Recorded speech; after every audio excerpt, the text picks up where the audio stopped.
있을진저 외식하는 서기관들과 바리새인들이여 너희가 박하와 회향과 근체의 11조는 들이되 율법에 더 중한 바 정의와 긍휼과 믿음은 버렸도다. 그러나 이것도 행하고 저것도 버리지 말아야 할지니라. 맹인된 인도자여 하루살이는 걸러내고 낙타는 삼키는도다. 아멘.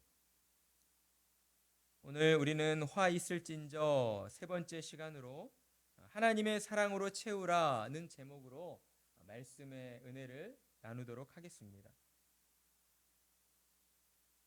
여러분은 하나님 앞에서 큰 자가 되기를 바라는 그러한 소망을 가지고 계십니까? 우리는 생각할 때 하나님 나라에서 우리 안에 큰 자가 되고자 하는 그 마음이 거룩하지 못한 그런 세속적인 마음이라고 우리가 생각할지도 모르겠습니다. 그러나 우리가 분명히 알아야 할 것은 예수님께서는 큰 자가 되기를 바라는 제자들의 그 마음을 책망하지 않으셨다라고 하는 사실입니다. 그리고 우리 주님은 말씀을 통해서 너희는 하나님을 믿고 신앙하는 일에 충성을 다해야 한다라고 또한 말씀하셨습니다. 그러면서 신앙을 가지고 살아가는 동안 이 땅 가운데에서, 그러니까 천국에 가서가 아니라 육신을 입고 이 땅을 살아가는 동안 하나님이 기뻐하시는 열매 맺는 자들이 되어야 한다라고 우리에게 말씀을 하셨다라는 것이죠. 너희의 그 열매를 보고 하나님이 너희의 믿음을 판단하신다라고 우리에게 말씀하셨다는 거예요. 그러니 하나님을 참으로 신앙하는 신자들은 마땅히 하나님을 신앙함에 있어서 어떤 마음을 가져야 해요? 열심 있는 마음을 가져야 한다라고 하는 것입니다. 요한계시록에서 요한은 라오디게아 교회를 향해서 이렇게 말씀하였습니다. 요한계시록 3장 16절 말씀, 내가 이같이 미지근하여 뜨겁지도 아니하고 차지도 아니하니 내 입에서 너를 토하여 버리리라. 아멘. 우리는 요한의 이 말씀을 통해 무엇을 알 수 있습니까? 하나님께서는 주님의 몸된 교회로 모인 성도들이 하나님을 신앙함에 있어서 뜨거운 마음을 가지고 충성을 다해 하나님을 신앙해야 한다. 하나님이 원하시는 것은 바로 그것이다 라고 하는 것을 우리가 알 수 있다라는 것입니다. 신약 성경의 대부분을 기록한 사도 바울은 이러한 하나님의 마음을 잘 알고 있었던 것 같습니다. 그래서 그는 빌립보서 3장 14절의 말씀으로 표대를 향하여 그리스도 예수 안에서 하나님이 위에서 부르신 부름의 상을 위하여 달려가노라 라고 고백을 하고 있는 것이죠. 바울은 오직 예수님만을 바라보며 예수 그리스도의 복음이 자신을 통하여 더 많은 사람들에게 증거되어지기를 바라는 간절한 마음을 가지고 어때요? 걸어가고 있었습니까? 아니요. 경기장에 나선 그러한 선수의 마음으로 최선을 다해서 그 결승선을 향하여 달려가고 있다라고 우리에게 고백을 하였다라는 것입니다. 그렇다면 저와 여러분은 어떠해야 하겠습니까? 우리는 지금 어떤 마음을 가지고 하나님을 신앙하고 있는가 하는 것을 우리는 점검해 봐야 한다라는 것입니다. 여러분은 뜨거운 마음을 가지고 열정으로 최선을 다해 하나님을 신앙하고 있습니까? 아니면 그럭저럭 미지근한 마음으로 하나님을 신앙하고 있습니까? 우리가 하나님의 은혜를 경험한 자들이라고 한다면 나를 살리기 위해서, 나와 함께 하시기 위해서 하나뿐인 아들 예수 그리스도를 십자가의 대속물로 내어주신 그 하나님의 사랑으로 우리의 모든 것들이 변화되어졌다라고 한다면 우리는 마땅히 이 땅을 사는 동안 하나님을 더 뜨겁게 사랑해야 하고 우리의 모든 삶을 통해 하나님의 기쁘신 뜻이 이루어지기를 간절히 소망하며 우리가 나아가야 한다라고 하는 것입니다.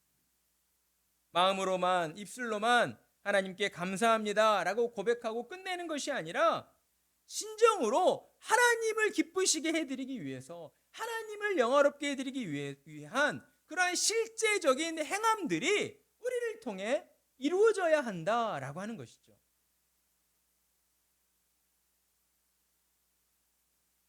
그런데 이 지점에서 또한 우리가 놓치지 말아야 할 중요한 부분은, 우리는 과연 어떠한 모습으로 하나님을 영화롭게 해드려야 할 것인가 하는 부분이다라는 것입니다.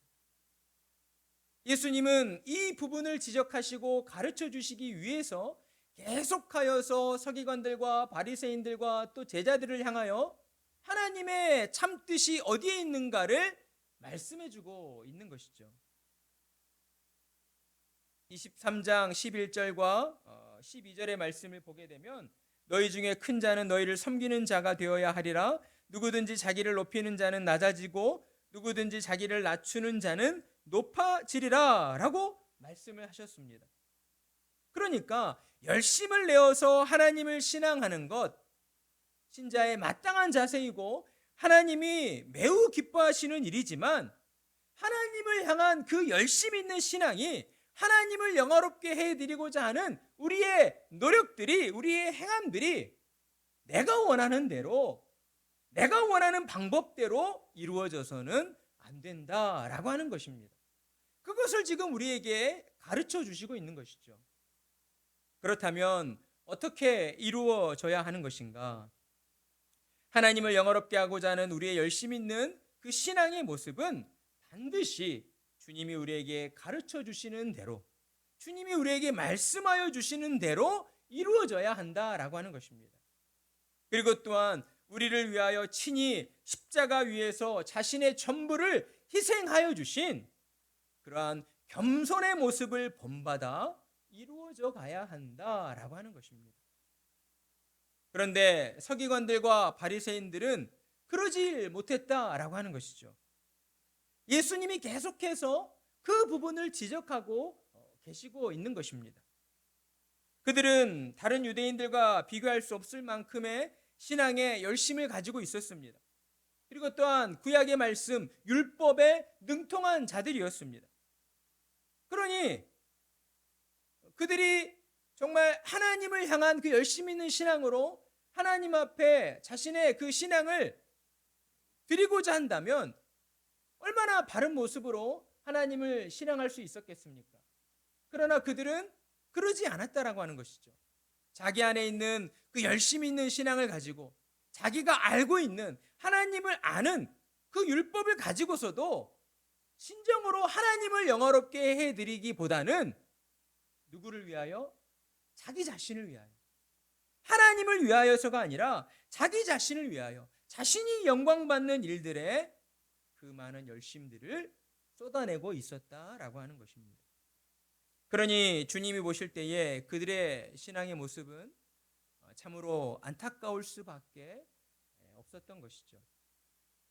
사람들이 볼 때에는 너무나 신실해 보이고 너무나 거룩해 보이는 그러한 신앙의 모습이었지만, 주님이 보실 때에는 어땠습니까? 그들의 영혼은 온통 거짓과 위선으로 가득 차 있는 그러한 죄악된 모습이었다라는 것입니다. 그래서 우리 주님은 서기관들과 바리새인들에게 오늘 말씀에서 이제 네 번째 화를 선언하시며, 그들이 하나님 앞에서 어떠한 잘못을 저지르고 있는가를 들춰내 보여주시고 있습니다. 우리 23절의 말씀 함께 읽어보겠습니다. 시작. 화 있을진저 외식하는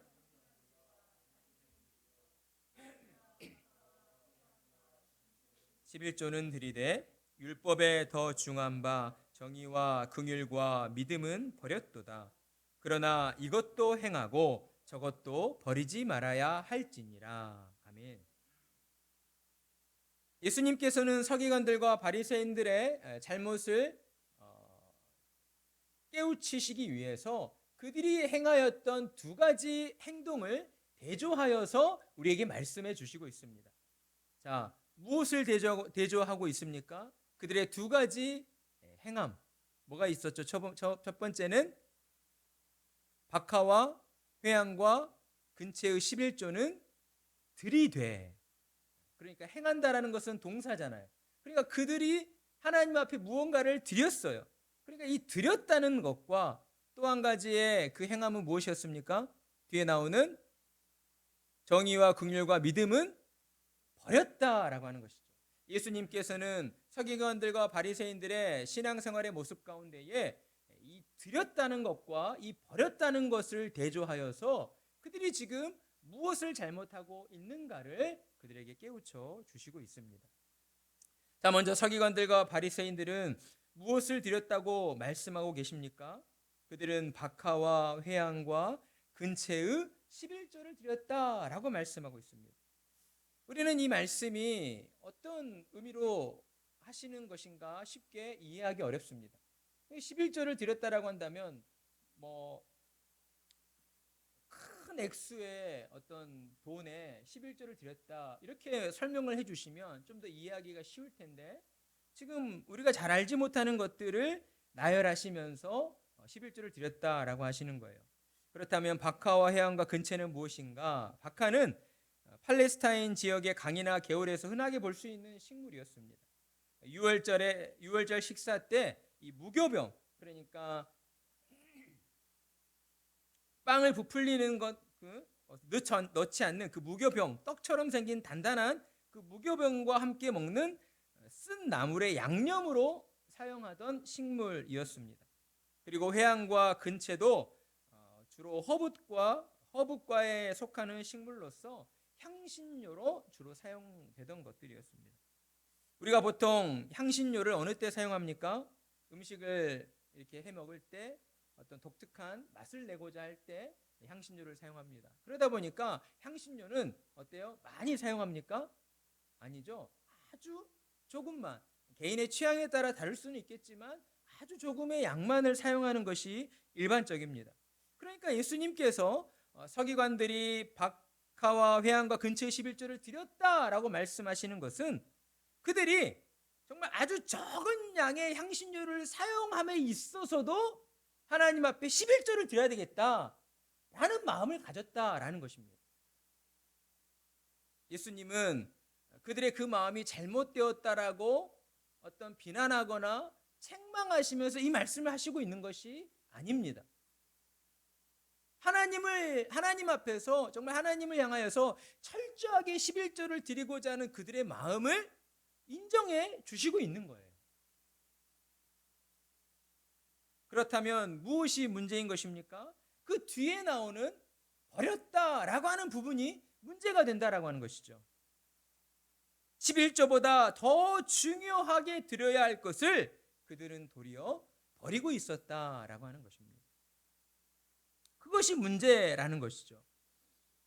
예수님께서는 율법이 정한 바 11조보다 더 중요한 정의와 긍휼과 믿음을 그들이 버렸다라고 말씀하시며 그들의 신앙생활에 있어서 정말 중요한 것을 그들이 빠뜨리고 있었다라는 것을 그들에게 말씀해 주고 있는 것입니다. 우리가 겉으로 볼 때에는 어때 보입니까? 그들이 정말 그 적은 향신료를 사용하면서도 하나님 앞에서 내가 11조를 드려야 되겠다, 정말 철저하게 11조를 드릴 만큼의 그러한 진실한 신앙의 소유자로 보이지만 예수님이 보실 때에는 그들이 11조보다 더 중요한 정의와 긍휼과 믿음의 율법을 버리고 사람들에게 인정받기 위하여 자신들이 지킬 수 있는 무거운 율법이 아니라 어때요? 달리 생각해 보면 어찌 보면 모두가 다 지킬 수도 있는 그런 가벼운 율법들에만 몰두하는 그러한 위선자들의 모습이었음을 우리에게 지적해 주고 있는 것입니다. 그들은 11조보다 더 중요한 정의를 버렸습니다. 여기서 정의는 하나님의 의로움을 실천하는 행위이다라고 할 수 있습니다. 여러분, 서기관들과 바리새인들은 이스라엘 민족의 지도자들이었습니다. 그러니까 앞장서서 믿음의 신앙의 본을 보이며 나아가야 하는 사람들이었어요. 그렇기에 그들은 하나님의 백성들을 어때요? 하나님의 말씀으로 잘 가르치고 또 잘 다스리면서 하나님 나라를 향하여 바른 길로 나아가도록 이끌어 가야 하는 지도자였습니다. 만약 우리에게 그런 지도자의 직분이 주어져 있다라고 한다면 우리는 어때요? 내 마음대로 그냥 내가 원하는 대로 그렇게 함부로 말하고 행동할 수가 있겠습니까? 그럴 수 없는 것이죠. 지도자의 위치에 서 있는 사람은요, 자신이 가지고 있었던 어떤 가치관과 철학만을 가지고 사람들 앞에 서서는 안 되는 것입니다. 어떤 분명한 규약이 있어야 하는 거예요. 왜요? 지도자는 공동체를 대표하는 사람이잖아요. 그 공동체를 이끌어가야 하는 사람이잖아요. 여러분, 이러한 논리들은 우리가 살아가는 사회 속에서 모든 면에 있어서 다 적용되어질 수가 있는 내용들입니다. 가정에서 부모된 자들이 자녀들 앞에서 우리가 삶의 본을 보일 줄 알아야 하는 것이겠죠. 그냥 부모임에도 불구하고 내 마음대로 그냥 내 감정대로 내가 원하는 대로만 말하고 행동해서는 안 된다라는 것이죠. 당연히 자녀들 앞에서 어떤 본이 되는 모습을 보여주면서 우리의 자녀들이 또한 앞으로 살아갈 우리의 사회 속에서 더욱 건강한 사람으로서 또 많은 사람들에게 선한 영향력을 끼치는 그러한 훌륭한 사람들로 살아가도록 해야 하는 것이 마땅히 부모된 자의 도리이고 마음이기 때문이다라고 하는 것입니다. 그런데 서기관들과 바리새인들은 하나님이 주신 율법의 규례를 알고 있음에도 불구하고 하나님의 백성들을 자기 입맛대로 자기가 원하는 대로 그렇게 잘못된 길로 그들을 인도해 가고 있었다라고 하는 것입니다. 하나님의 백성들을 각자의 상황에 맞춰서 정말 정의롭고 공의롭게 그들을 대우했어야 함에도 불구하고 그들은 자신의 이득에 따라서 사람들을 차별하였고 더 나아가 하나님의 말씀이다, 하나님의 율법이다 라는 이러한 명목으로서 사람들을 더욱 옥죄며 그들의 신앙을 더욱 나락으로 떨어뜨리고 있었다라고 하는 것입니다. 여러분, 최근에 나는 신이다 라고 하는 넷플릭스 다큐멘터리 드라마가 큰 화제가 되고 있습니다. 분명 우리 사회 가운데에서 밝혀져야 할 내용이었습니다. 사실 오래전에 이미 밝혀졌었고 JMS라고 하는 기독교 복음 선교회 대표 사이비 교주인 정명희 씨는 국가의 어떤 제도 속에서 정명석 씨는 벌을 받아서 교도소에 갔었습니다. 그럼에도 불구하고 그 단체가 사라지지 않았었던 거예요. 세상 사람들은 불법을 저지른 자가 재판을 받고 교도소에 갔으니까 그 하이비 교단에 속해 있는 사람들이 이제 깨닫고 흩어졌을 거라고 생각을 했던 것이죠. 그러나 여전히 그들은 정명석의 이름으로 모여 있었고 그를 마치 메시아인 것 마냥 그를 추앙하며 살아가고 있었다라고 하는 것입니다. 여러분, 하나님의 말씀을 잘못 해석하여서 서기관들과 바리새인들처럼 하나님의 말씀을 가지고 자기의 유익을 얻고자 하는 쪽으로 내 영광이 드러나지고자 하는 쪽으로 우리의 마음이 쏠렸을 때에 그런 말도 안 되는 일들이 벌어질 수가 있다라고 하는 것이죠. 특별히 신앙심이 있는 분들, 특별히 어떤 삶과 죽음에 대한 어떤 깊은 고뇌가 있는 분들에게는 그런 잘못된 사이비의 교리들이 너무나도 명확하게 그들의 심령에 파고 들어간다라고 하는 것이죠. 그러니 하나님의 말씀을 바르게 증거하고 하나님의 말씀을 바르게 해석하여 전하는 일이 얼마나 중요한 일인가 하는 것들을 우리는 분명히 깨달을 필요가 있다라고 하는 것입니다. 이제 대학교에 들어간 우리 태희도 있습니다. 학교에 가면 그런 단체들 정말 많다고 합니다. 기독교라는 이름을 내걸고 동아리 활동을 하는 것이죠. 정말 세상 그 어느 누가 이렇게 나에게 친절을 베풀어 줄 수 있을까라는 정도로 자신의 모든 것을 다 내어주면서 우리 곁으로 다가온다고 합니다. 그래서 우리의 친구가 되는 것이죠. 그러면 우리 마음이 어때요? 저 다른 사람은 몰라도 저 언니는, 저 형은 정말 믿을 수 있는 사람이야 라고 하는 우리 안에 굳은 신뢰가 생기게 됩니다. 여러분, 이때부터는 어려워지는 거예요. 정말 곤란해지는 겁니다. 사람이요, 기계가 아니잖아요. 사람은 유기적인 존재이고 우리 안에 영이 있기 때문에 어떤 누군가와의 친밀한 관계가 형성되게 되면 그 관계를 쉽게 무자르듯이 끌어내기가 정말 어렵다라고 하는 것이죠. 그러니 이때부터 어때요? 잘못된 신앙의 길로, 그런 사이비 교주의 그런 정말 말도 안 되는 교리 가운데로 점차 빠져들 수가 있다라고 하는 것입니다. 그렇기에 하나님의 말씀을 바르게 듣고 가르침 받는 일이 중요한 거예요. 그래서 우리 교회에서는 또한 교리 교육을 우리가 충실히 해 나가고자 하는 것입니다.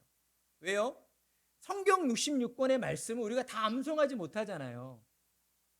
하나님의 뜻이 무엇인가 딱 정리해서 말하라고 하면 여러분 쉽게 말할 수 있습니까? 그게 어렵거든요. 신앙생활을 10년 했어도요, 하나님의 말씀을 그렇게 많이 들었어도, 설교를 그렇게 많이 들었어도 당신을 향하신 하나님의 뜻이 무엇입니까? 라고 물어보면 쉽게 대답하지 못하거든요. 그러나 교리 교육, 체계적으로 정리되어져 있는 교리 교육을 듣게 되면 교리 교육을 통해서 우리가 명확한 우리의 표현들로서 우리의 신앙을 고백할 수가 있다라고 하는 것입니다. 그러면 아무리 사이비 이단들이 우리에게 접근해 와도요, 저건 좀 이상한데? 라는 그러한 관점이, 그러한 프레임이 우리 안에 생기게 되는 거예요. 이것을 오랫동안 한국 교회에서 제대로 해오지 못했습니다. 따라서 오늘날 벌어지고 있는 이러한 사이비의 문제는 또한 정말 정통 교단 안에 있는 교회들이 바로 해야 할 바를 제대로 행하지 않은 그러한 잘못에서 또 비롯된 부분도 우리가 있음을 인식해야 하는 것입니다.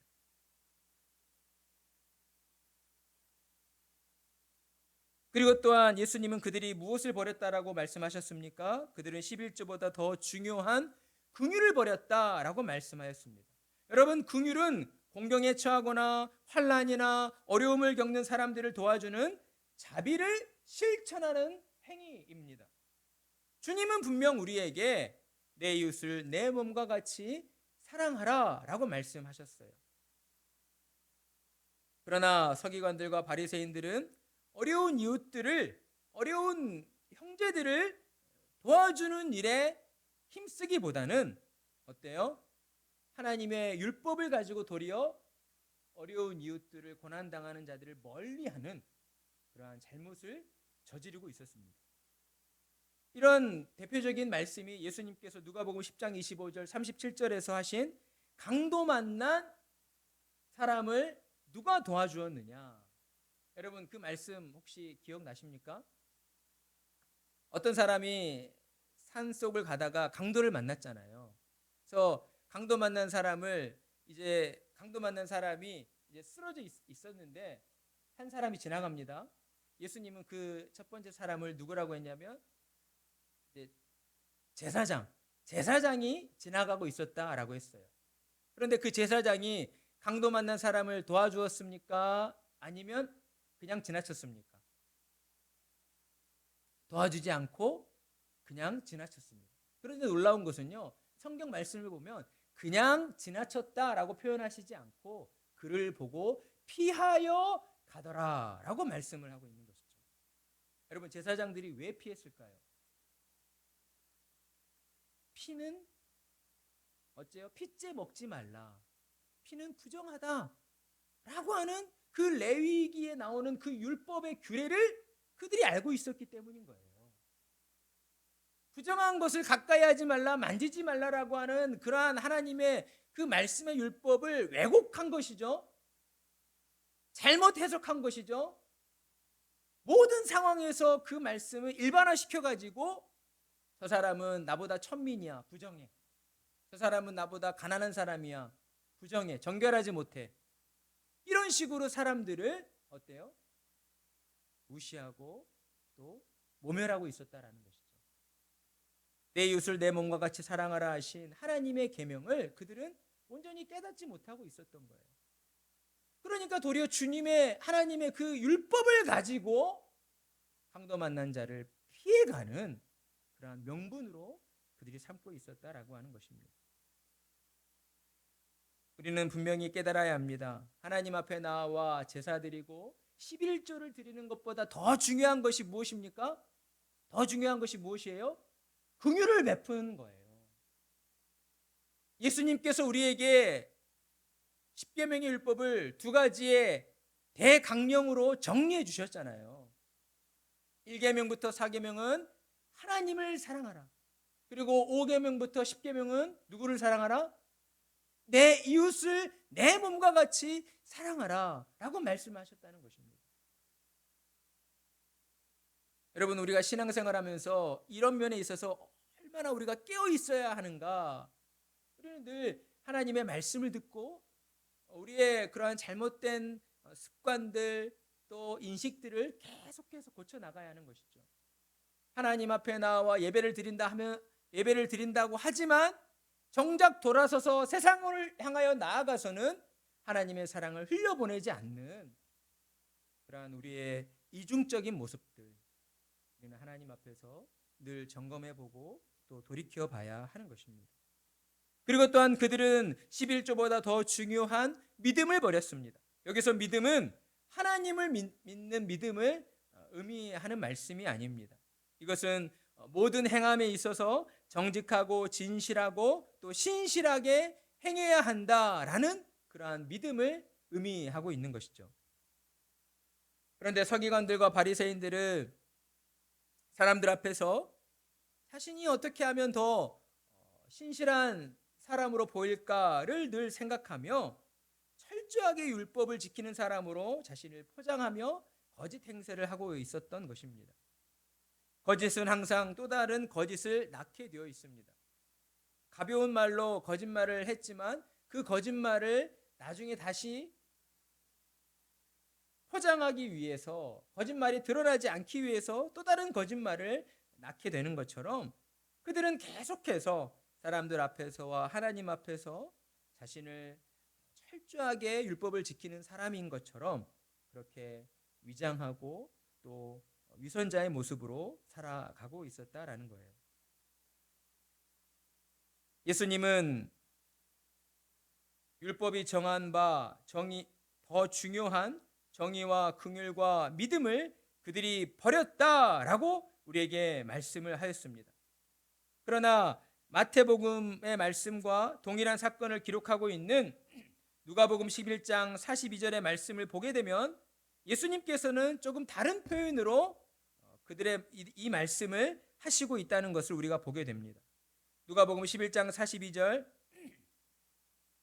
화 있을진저 너희 바리새인이여 너희가 박하와 운양과 모든 채소에 11조는 드리되 공의와 하나님께 대한 사랑은 버리는도다 라고 말씀을 하고 있는 것입니다. 그러니까 예수님이 말씀하신 서기관들과 바리새인들이 버렸다라고 하는 정의와 긍휼과 믿음은 곧 무엇을 버린 것인가? 하나님에 대한 사랑을 그들이 버렸다라고 하는 것이다 라는 겁니다. 왜 그렇습니까? 그들이 행해야 하는 정의와 긍휼과 그 믿음의 뿌리가 되는 것이 바로 하나님에 대한 사랑이기 때문이다 라고 하는 것입니다. 하나님에 대한 사랑이 없이는 우리 안에서 그 어떠한 선한 것도 나올 수가 없기 때문인 것이죠. 따라서 예수님께서는 하나님에 대한 사랑이 없는 종교적인 열심을 우리는 조심하고 경계해야 한다라고 우리에게 말씀을 해 주시고 있는 것입니다. 하나님에 대한 사랑이 없는 헌신과 열심은 늘 자기 자신을 높이려 하고 내가 영광 받으려 하기 때문에 어때요? 하나님 앞에서와 사람들 앞에서 거짓을 행하게 되는 그러한 위선자로 변질될 수가 있기 때문이다라는 것입니다. 우리는 주님이 고린도전서 13장의 말씀으로 사랑이 얼마나 중요한가를 가르쳐 주신 그 말씀을 우리는 떠올려야 할 것입니다. 고린도전서 13장 1절과 2절, 내가 사람의 방언과 천사의 말을 할지라도 사랑이 없으면 소리나는 구리와 울리는 꽹과리가 되고 내가 예언하는 능력이 있어 모든 비밀과 모든 지식을 알고 또 산을 옮길 만한 모든 믿음이 있을지라도 사랑이 없으면 내가 아무것도 아니요. 아멘. 그런즉 믿음, 소망, 사랑 이 세 가지는 항상 있을 것인데 그 중에 제일은 사랑이라. 아멘. 사랑하는 성도 여러분, 우리는 이 땅을 사는 동안 하나님을 향한 열심 있는 신앙을 가지고 하나님께로 정말 최선을 다해 우리는 달려가야 할 것입니다. 그러나 우리의 신앙의 열심에 있어서 정말 우리가 놓치지 말아야 하는 것은, 그 무엇보다 중요하게 여겨야 하는 것은 하나님을 사랑하는 그 사랑의 마음이어야 한다라는 것이죠. 주님 앞에서 우리가 거짓된 모습으로 외식하는 신앙생활을 하지 않기 위해서 우리는 늘 우리의 마음의 상태를 돌아보고 점검해 봐야 하는 것입니다. 삶이 바쁘다고, 삶이 복잡하다는 이유로 우리 앞에 놓여져 있는 여러 가지 문제들 때문에 정말 하나님에 대한 사랑 없이 그렇게 위선적인 모습으로, 거짓된 모습으로 우리가 신앙생활을 해 나가서는 안 된다라고 하는 것이죠. 처음에는 어떻게 그럭저럭 해 나갈 수 있을 것입니다. 그러나 시간이 지나다 보면 점점 하나님에 대한 그 사랑의 마음이 식어지게 되고, 그러다 보면 어때요? 내가 왜 주일날 교회 나아가 예배 드려야 하는지, 내가 무엇 때문에 하나님을 신앙하고 있는지조차 모른 채로 그렇게 우리가 그냥 기계적으로 신앙생활 한다라고 말할 수 있게 될 수도 있다라는 것입니다. 그러니 사랑하는 성도 여러분, 우리는 하나님 앞에 나아가 기도해야 하는 것이죠. 우리의 마음 가운데에 하나님을 향한 사랑으로 충만히 채워주시라고 하나님께 간절히 기도해야 할 것입니다. 하나님의 사랑이 없이는 우리 안에서 선한 것이 나올 수 없다는 그 사실을 온전히 인정해 드리고, 오직 하나님의 사랑과 은혜만을 간구하며 나아가는 저와 여러분이 되어야 하는 것입니다. 그리고 하나님에 대한 사랑으로 충만함을 입은 우리는 이제 더욱 그 하나님의 은혜에 감사하며 세상에 나아가 하나님의 뜻대로 순종하며 살기를 애쓰고 노력해야 한다라는 것이죠. 주님이 보실 때에 열심히 있는 신앙생활이 문제가 아니라 하나님에 대한 사랑 없는 그 열심이 문제다라고 하는 것을 우리는 분명히 깨닫고, 이 두 가지의 축을 우리 안에 견고히 세워 오직 하나님의 기쁘신 일들을 위하여 우리는 더욱 열심으로 나아가야 할 것입니다. 그렇기에 예수님께서는 이제 23절의 말미에서 이렇게 말씀을 하셨잖아요. 그러나 이것도 행하고 저것도 버리지 말아야 할지니라. 아멘. 그러니까 모든 상황 속에서 철저하게 11조를 드리고자 하는 그 열심 있는 신앙의 자세도 중요할 뿐더러 그보다 더 중요한 것이 있는데, 그것은 하나님을 향한 사랑의 마음이다라고 우리에게 말씀해 주신 것입니다. 그러나 이러한 우선순위가 깨트려졌을 때에 아무리 열심히 있는 신앙의 모습이라 할지라도 그 신앙은 왜곡되고 변질될 수가 있는 것이죠. 이러한 모습을 예수님은 24절의 속담으로써 우리에게 정리해 주고 있습니다.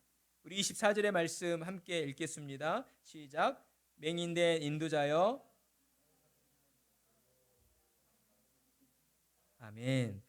이 속담은 무엇을 의미하고 있는가? 사소하고 작은 일들에 대해서는 철저하고 완벽하게 지키면서도 정작 중요하고 훨씬 더 큰 일들에 대해서는 소홀히 하고 대충 하는 것을 가리킬 때에 사용하는 속담이라고 합니다. 예수님께서는 이 속담을 통해서 서기관들과 바리새인들의 그러한 위선적인 신앙의 모습들을 드러내고 계시며, 또한 하나님 앞에서 외식하는 자들의 공통된 특징이다라고 우리에게 가르쳐 주고 있습니다.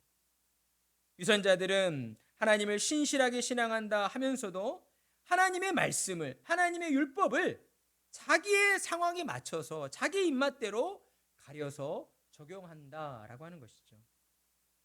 사랑하는 성도 여러분, 어떤 사람이 믿음 좋은 사람입니까? 하나님 앞에서 진실하고 정직한 사람이 믿음 좋은 사람입니다. 모든 생활들 속에서 하나님을 의식하고 살아가는 사람이 믿음 좋은 사람이다 라고 하는 것이에요. 우리 눈에 보여지는 대로 주일날 예배에 빠지지 않고 그냥 열심히 나와서 예배 드리는 사람, 하나님 앞에 더 많은 헌금을 열심히 내어 드리는 사람, 그런데 그 마음 가운데에는 하나님을 향한 사랑의 마음이 없어요. 하나님을 향한 사랑의 마음이 없으면 이웃을 사랑할 수 있습니까? 이웃을 사랑할 수가 없습니다. 믿음의 공동체 안에서 우리가 서로 주님의 형제 자매들이다, 한 식구들이다 라고 이야기를 할 수 있을지는 몰라도 하나님을 향한 사랑의 마음이 없으면 믿음의 공동체 안에 있는 형제 자매들을 사랑할 수가 없는 거예요. 그들의 잘못과 실수와 허물들을 품어주고 용납해 줄 수가 없게 되는 것입니다. 그러다 보니 그런 분들이 교회 안에서 오랫동안 신앙생활을 했다고 하여 직분을 맡으면 꼭 그 지점에서 교회에 분란이 일어나고 다툼이 일어나게 되는 것입니다. 사랑의 마음이 없기 때문에. 그러니 우리는 분명히 알고 있어야 하는 것이죠.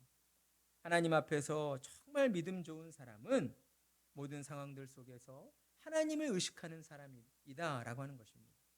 때로 하나님의 말씀에 100% 완벽하게 순종하지는 못할지라도 어떤 마음의 자세를 가지고 있는 거예요? 어떻게 해서든 최선을 다해 하나님의 말씀대로 순종하며 살아야겠다라고 생각하는 사람들, 그런 마음을 가지고 있는 사람들이 하나님이 기뻐하시는 그러한 믿음의 사람이다라고 하는 것입니다. 사랑하는 성도 여러분, 저와 여러분은 그런 사람들이 되어야 하는 것이죠. 매일의 삶 속에서 하나님을 의식하고 우리의 말과 행동이 조금이라도 더 주님을 닮아가는 그런 성숙한 신앙의 모습으로 발전해가는 그러한 사람들이 되어야 한다라고 하는 것입니다. 그러기 위해 우리는 더욱 주님 앞으로 나아가야 합니다. 하나님 앞에 무릎 꿇고 엎드려야 한다라고 하는 거예요. 하나님 앞에 기도할 때마다 하나님, 제 마음에 하나님을 향한 사랑으로 충만히 채워주시옵소서. 하나님의 말씀에 온전히 순종하고자 하는 그런 마음들을 저에게 허락해 주시옵소서라고 하나님 앞에 간구하며 나아가야 한다라고 하는 것입니다. 그래야 할 때에 우리의 삶에는 너무나도 놀라운 변화가 일어나게 될 것입니다. 하나님께서 함께하여 주심으로 말미암아 하나님의 사랑이 우리 안에 충만함으로 말미암아 우리의 입술의 말과 우리의 행동으로서 세상을 향하여 정의와 긍휼과 믿음의 말과 행동들이 행해지게 되어지고, 그로 인하여 나로 말미암아 하나님을 알지 못하던 자들이 하나님을 찾아 나아오는, 하나님 앞에 나와 기도하게 되어지는 그러한 놀라운 역사가 우리를 통하여 이루어지게 된다라고 하는 사실입니다. 여러분의 모든 삶을